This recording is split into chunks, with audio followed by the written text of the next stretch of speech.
understand personalities. But we're going to take the neuroscience avenue.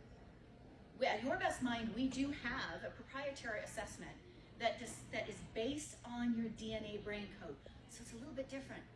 Because sometimes what happens is in that hiring process, you have the person take an assessment and they look perfect fit, but then they don't stick. And there's a reason why.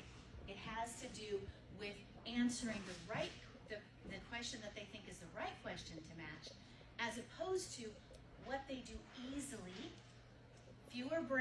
less brain energy put output, and therefore happier and healthier, literally. So this information is going to help you do that. Put the right person in the right position. It's going to improve your communication with your team. As a leader, personally, how are you communicating with your team? How can you improve it? It's also going to help improve the interaction within the team, so the internal communication.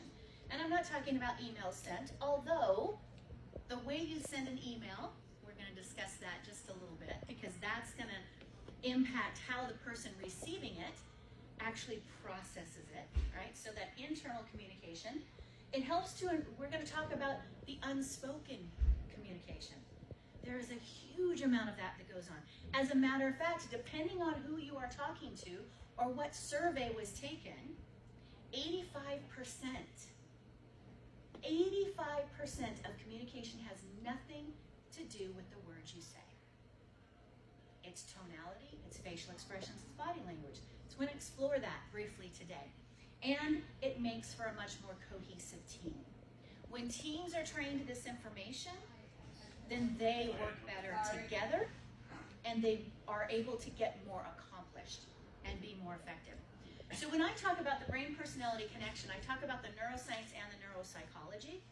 We have 5 main portions to the brain-personality connection. These first 4 are what I call your DNA brain code. It is in your DNA, right? The 5th is something that comes afterwards.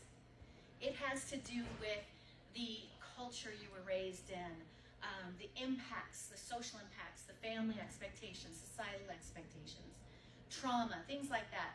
So the key is that this is in your DNA code, but this sometimes forces you to work outside of your DNA code. Now for the implication of that, we're going to talk tomorrow at the keynote.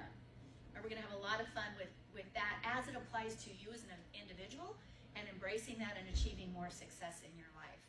But for this, we're going to talk about it as it applies to your business, your leadership, as well as your team, how cohesive and communicative and how good your team works.